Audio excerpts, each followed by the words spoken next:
Graça e paz. Vamos abrir a palavra em Isaías, capítulo 45, verso 22.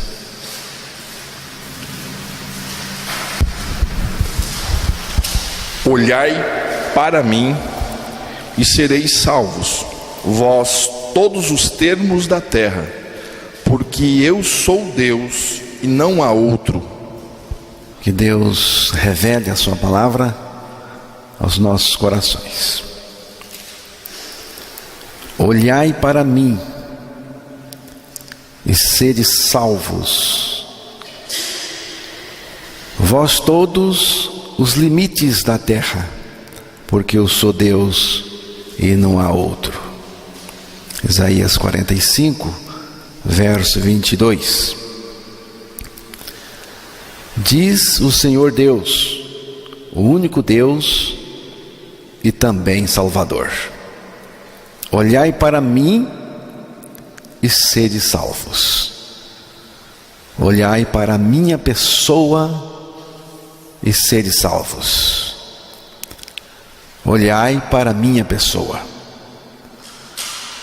Nós precisamos conhecer este Deus que nos salva. Conhecer este Deus na experiência da cruz, do Calvário e da ressurreição compartilhadas conosco. Já estou crucificado com Cristo e vivo não mais eu, mas Cristo vive em mim. Gálatas 2, verso 20. O que você vê quando olha para Cristo crucificado? A palavra de Deus diz em Lucas 23, 35, que no dia em que Jesus foi crucificado, o povo estava lá olhando.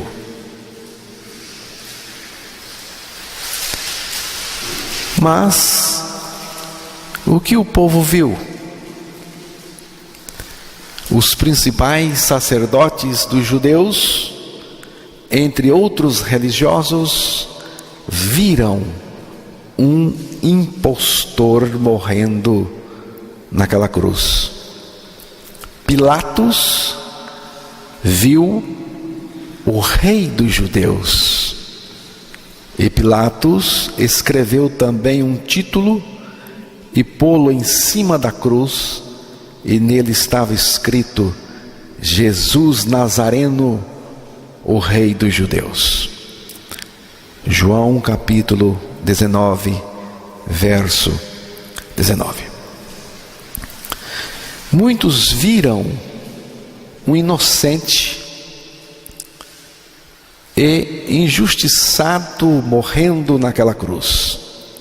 Ainda outros viram um Salvador morrendo no lugar dos pecadores. Mas o que Deus viu? Deus viu o seu Filho naquela cruz carregando os nossos pecados e com todos nós em seu corpo. Deus viu a humanidade pecadora crucificada em seu Filho. Deus viu o nosso homem velho crucificado com Cristo. Deus viu todos nós crucificados em Jesus.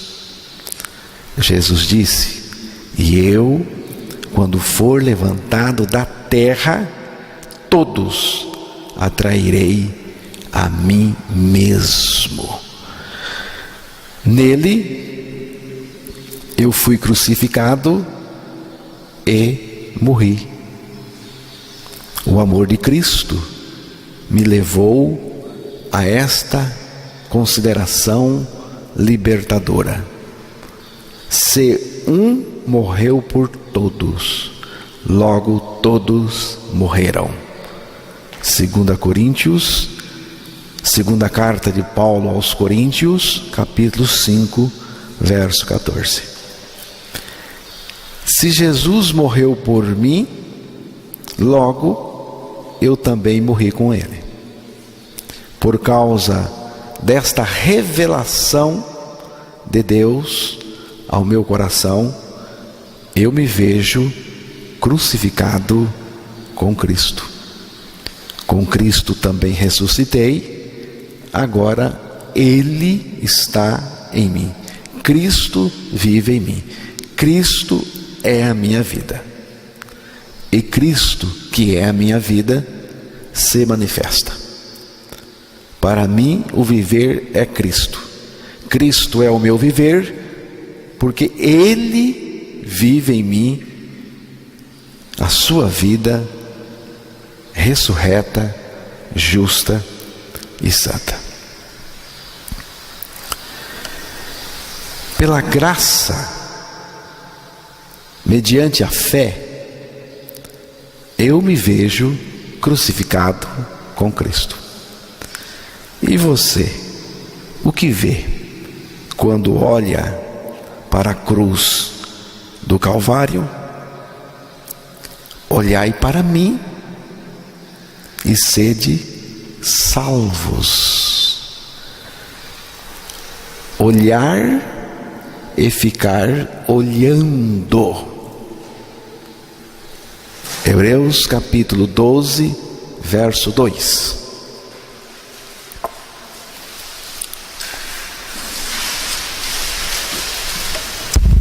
Olhando para Jesus, autor e consumador da fé, o qual pelo gozo que lhe estava proposto, suportou a cruz, desprezando a afronta, e assentou-se à destra do trono de Deus. Olhando firmemente para o autor e consumador da fé, Jesus, o qual, por causa do júbilo que lhe estava proposto, suportou a cruz, desprezando a vergonha, e assentou-se à direita do trono de Deus. Hebreus 12, verso 2. Olhando firmemente para aquele que suportou a cruz. Jesus suportou a cruz por cada um de nós. Jesus suportou a cruz por nós. Jesus, ao suportar a cruz, nos atraiu a si e nos fez morrer com Ele para o pecado.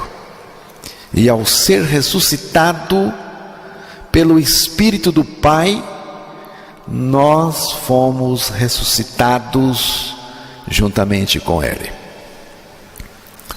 Agora, o Cristo ressuscitado, ressurreto e exaltado, assentado à direita do trono de Deus, está em mim com todo o poder no céu e na terra. A maior revelação que uma pessoa precisa é a revelação de Cristo no seu interior. Não mais eu, mas Cristo em mim. Foi do agrado do Pai revelar o seu Filho em mim. Não existe nada que se possa comparar com Cristo em mim se revelando. Ainda temos a nossa personalidade humana, mas existe outra pessoa vivendo em todas as áreas do nosso ser. Esta pessoa que vive em nós é Cristo.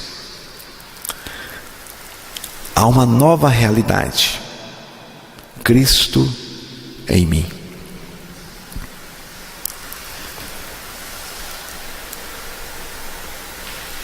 É para este Cristo que nós temos que olhar. Olhando firmemente para o Senhor Jesus Cristo. Olhando é um olhar fixo, profundo e contínuo. Nós não podemos nos distrair de Jesus para olhar coisa alguma, por mais interessante que seja. Não podemos tirar os olhos daquele que é a centralidade de tudo. Nós temos que focalizar na pessoa de Jesus Cristo. Olhai para minha pessoa, olhai para mim. A obra que Deus requer de cada um de nós é crer na suficiência de Cristo.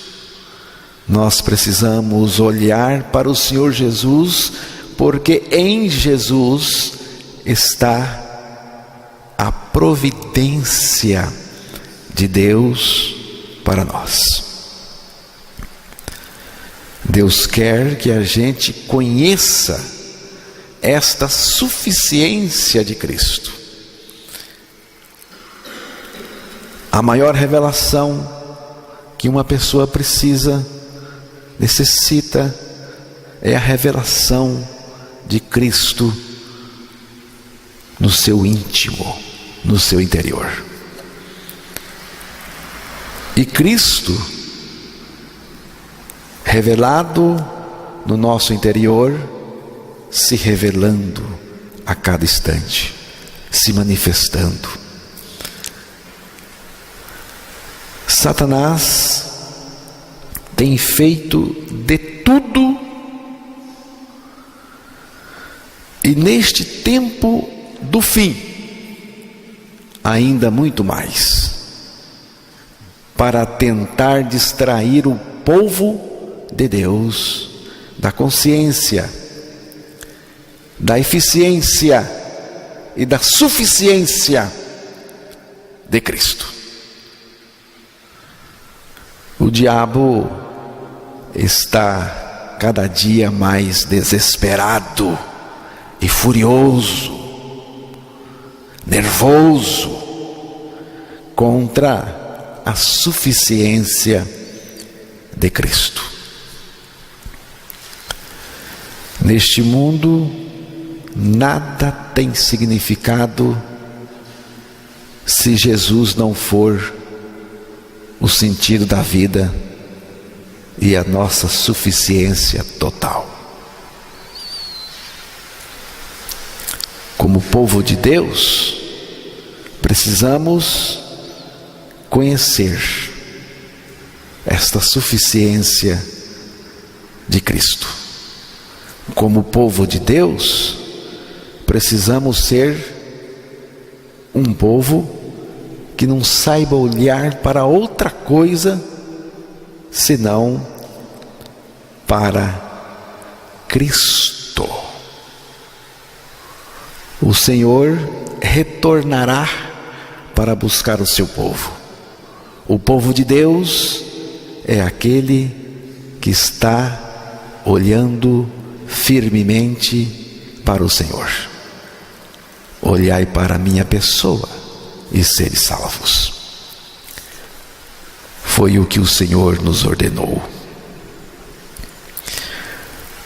O Senhor nos oferece a condição de fé e da sustentabilidade.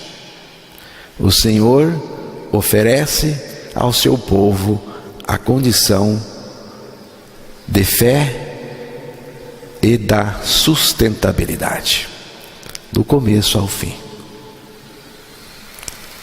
Ele mesmo, com a sua graça, me faz olhar para Ele. Jesus é o único chamado na palavra de Deus de maravilhoso. Então, que sejamos maravilhados pela sua revelação em nós, que possamos ganhar uma dimensão de maravilhados com o Senhor. Só quero pedir a Cristo a condição de ficar olhando fixamente para Ele e de ficar maravilhado cada vez mais com a sua pessoa maravilhosa em mim. Eu quero ficar no aconchego da intimidade do Senhor.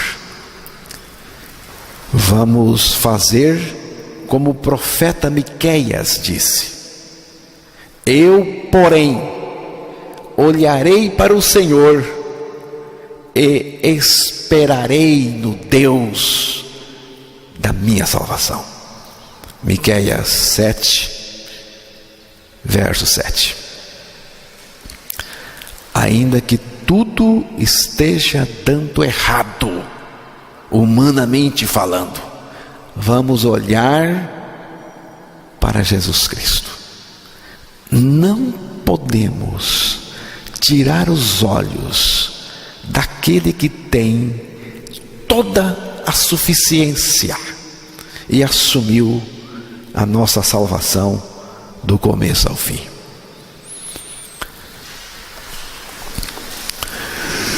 Satanás, nestes últimos dias, tem trabalhado de uma maneira desesperada e furiosa contra a suficiência de Cristo. O movimento chamado Renascimento, iniciado na Itália a partir do final do século XIV e estendido até o final do século XVI,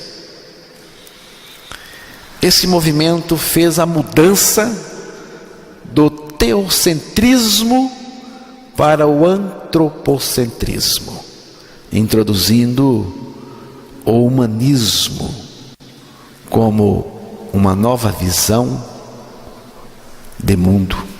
O antropocentrismo leva em consideração a noção relativista de um sofista grego da Grécia Antiga, Protágoras, que havia dito: o homem é a medida de todas as coisas.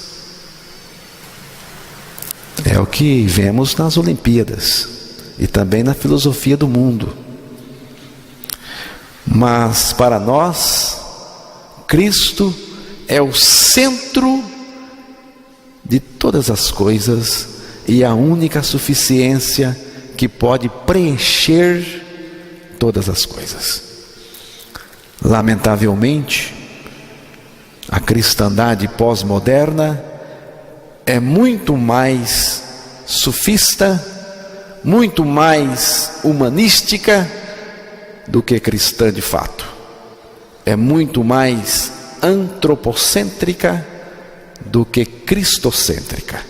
Anuncia-se muito as competências e habilidade dos homens, mas a suficiência de Cristo não. Anuncia-se muito mais as competências e as habilidades dos homens do que a suficiência de Cristo. E só Jesus pode resolver nossa situação. Só Ele tem a suficiência. Jesus Cristo é a única suficiência do universo. Irmãos, Jesus Cristo é a única suficiência do universo, sustentando tudo o que há pela palavra do seu poder. Hebreus capítulo 1, verso 3. Se tirar a suficiência de Cristo do universo, ele desaba. Nenhuma suficiência nós temos em nós mesmos. Temos que nos agarrar à suficiência de Cristo. A suficiência de Cristo me salvou e me mantém salvo. Cristo é suficiente e Ele vive em mim com toda a sua suficiência. Cristo é o único que pode suprir as nossas carências profundas. Cristo é o tudo de Deus dentro do nosso nada. Não é Cristo nos dando tudo, mas Cristo sendo o nosso tudo. Tudo está na pessoa de Cristo. Tendo Ele, você tem tudo.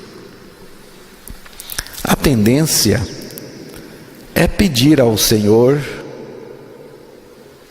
uma coisa, 2, 3, 50, 100, 10 mil, 1 milhão e até 1 bilhão de coisas. E pensamos que isso é importante. Porém, Deus nos mostra Cristo como o nosso tudo. O Pai deu o seu Filho pelo mundo, e o Filho é tudo naqueles que Ele salvou por sua morte na cruz. A vida cristã não é alguma coisa que Cristo dá, mas é Cristo mesmo se dando a mim. Irmãos, não há nada impessoal no cristianismo. Se o seu cristianismo é apenas doutrinal, se o seu cristianismo é impessoal, então não é Cristo que você está experimentando no seu interior. Não é a suficiência de Cristo. Tudo no cristianismo tem a ver com a pessoa de Cristo. Tudo está na pessoa de Cristo. Tendo Cristo, você tem tudo. É possível ter um bom papo a respeito das coisas das Escrituras, contudo, não ter a revelação do Senhor Jesus Cristo no nosso interior. Você só tem bons papos sobre as coisas de Deus? Você tem boas conversas a respeito das coisas de Deus? Ou você tem a revelação de Cristo, do Filho de Deus, no seu interior? E quando não temos a revelação da pessoa do Senhor em nós, a gente fica sem nada, principalmente sem a comunhão com Ele. A vida cristã verdadeira parte dessa condição. Não eu, mas Cristo. Uma pequena frase que diz tudo para nós, que é tudo para nós. Não eu, mas Cristo. Não é um alvo a ser alcançado. É uma posição em que estamos. Viu, irmãos? Não eu, mas Cristo não é um alvo para ser alcançado. É uma posição em que estamos. Colocados por Deus. Não eu. É cruz. É morte com Cristo. A cruz está na base do viver de Cristo em mim. Sem a experiência da cruz com Cristo, Ele não viverá em mim a sua vida de ressurreição, a sua vida ressurreta. Como ser não mais eu? Como ser não mais eu? A resposta é: estou crucificado com Cristo. A sentença de Deus para nós é a cruz. A minha morte com Cristo é a única solução para mim. A minha morte com Cristo é a única solução para mim. A eficácia da cruz nunca pode ser manifesta para a salvação naqueles que não desistiram de si mesmos. Desistir de si mesmos é aceitar pela fé a nossa morte com Cristo na cruz. Desistir de si mesmo é aceitar pela fé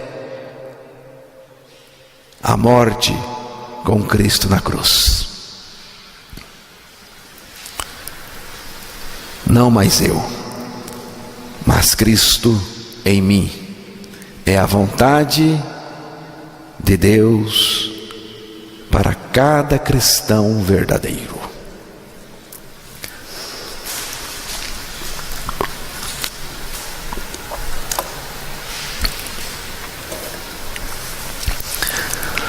Um homem muito rico tinha um filho único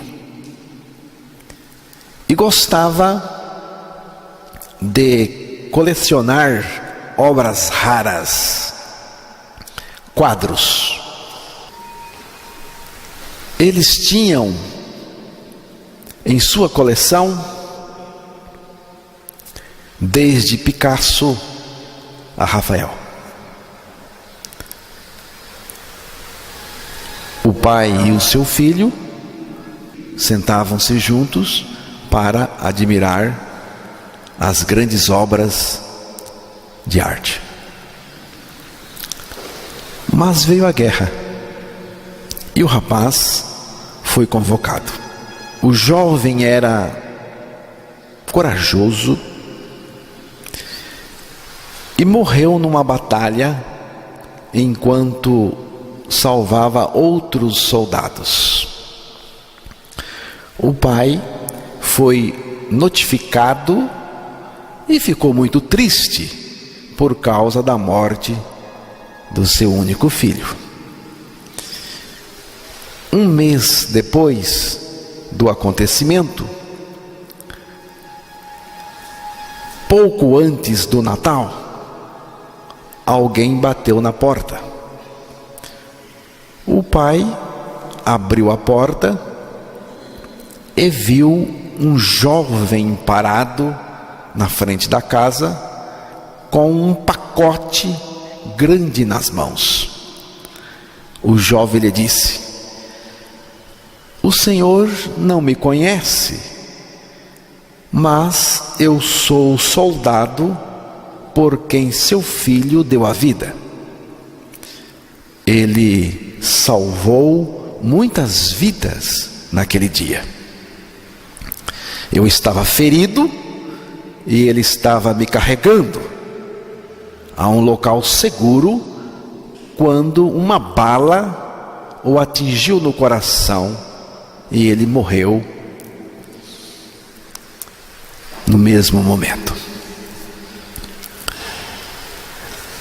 Ele sempre falou sobre o seu amor pelo Senhor. Ele sempre falou do Senhor e do amor que ele tinha pelo Senhor. Então o rapaz estendeu o pacote e disse ao pai: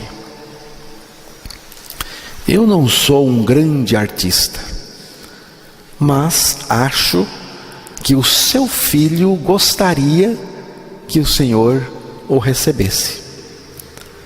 O pai abriu o pacote e era um retrato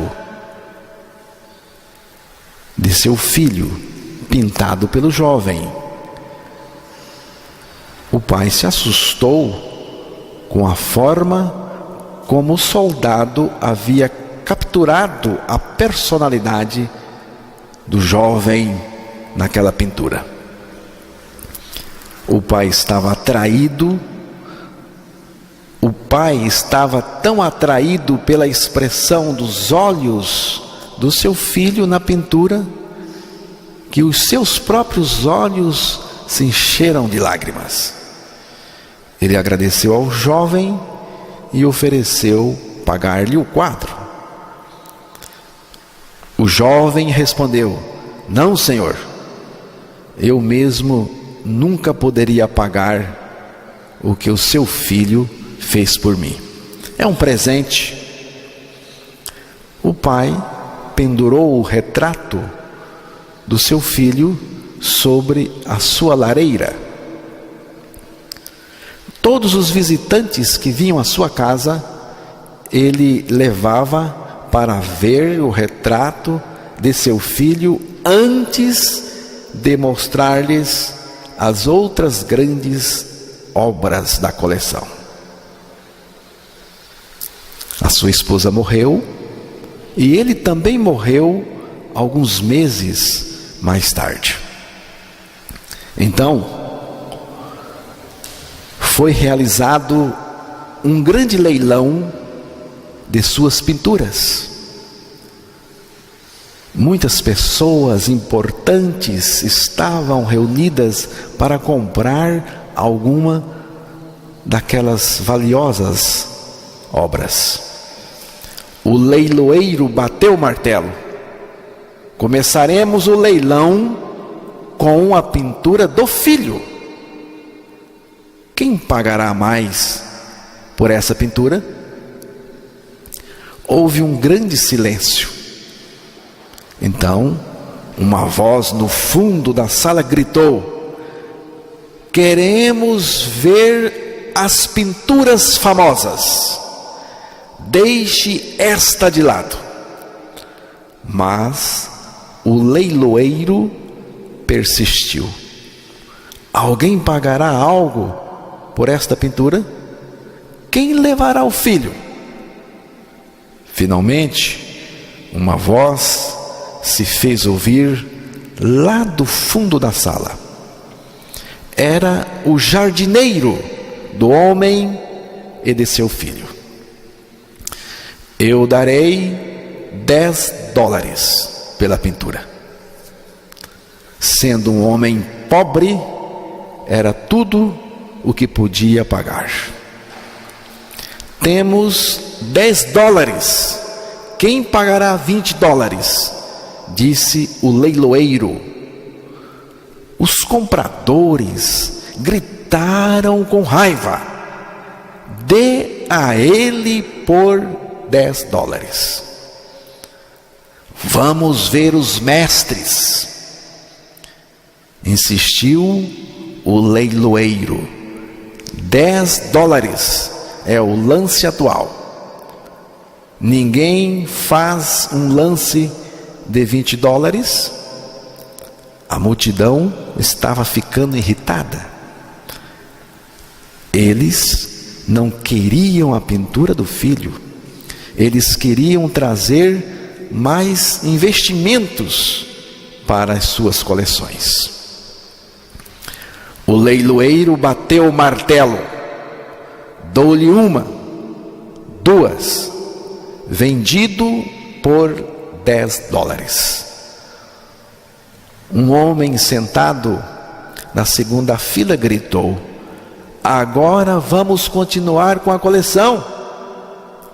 O leiloeiro baixou o martelo e disse: lamento, o leilão acabou. E as outras pinturas? Sinto muito. Quando fui chamado para conduzir esse leilão, me contaram um segredo que havia sido estipulado no testamento. Eu não tinha permissão para revelar nada até esse exato momento. Somente a pintura do filho seria leiloada. Quem comprasse essa pintura herdaria toda a propriedade com todas as obras. Quem comprasse essa pintura herdaria toda a propriedade com todas as pinturas. O homem que levou o filho fica com tudo.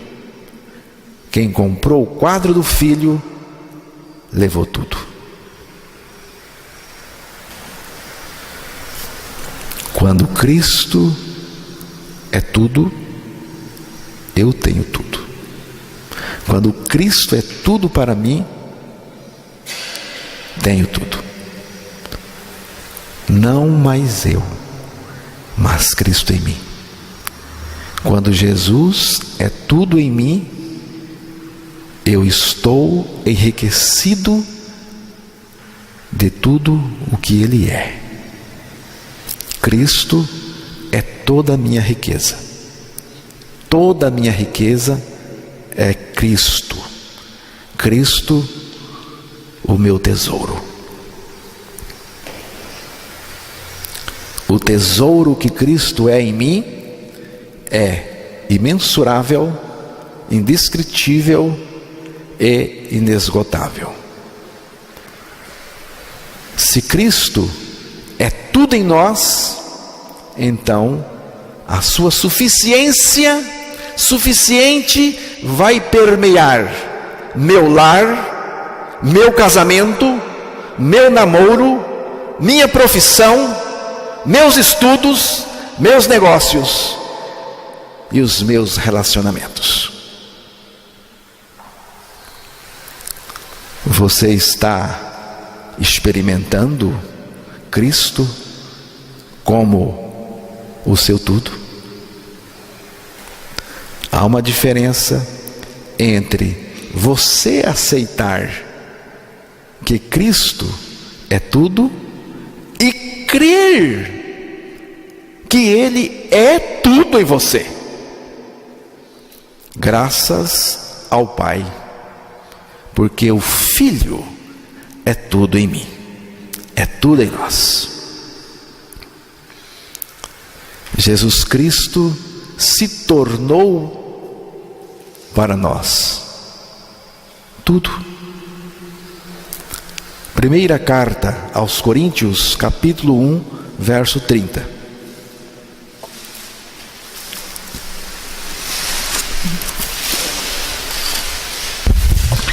Mas vós sois dele em Jesus Cristo, o qual para nós foi feito por Deus sabedoria e justiça e santificação e redenção.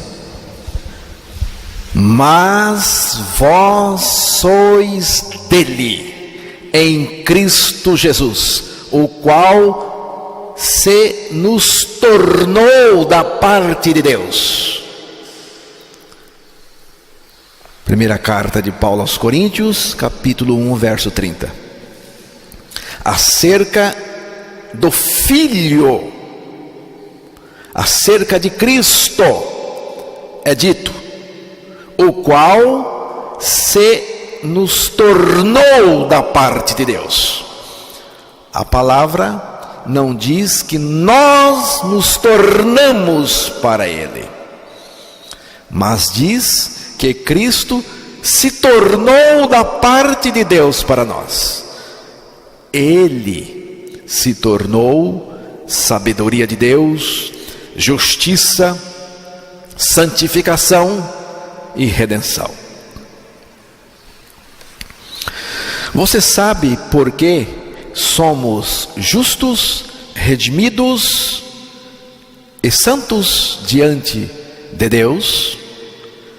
Porque Cristo se tornou da parte de Deus para nós todas essas coisas.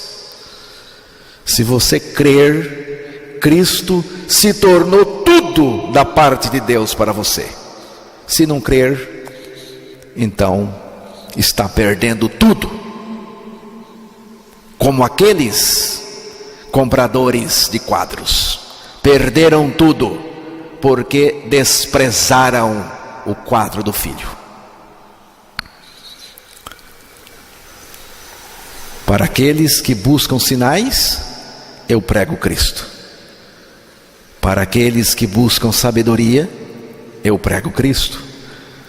Para aqueles que buscam bênçãos, eu prego Cristo. Para todos, em todos os lugares e em todo o tempo, eu prego Cristo. Porque Cristo é o único que tem a suficiência. O nosso objetivo é conhecer a pessoa suficiente de Cristo em nós. Vamos olhar para Jesus e ficar olhando.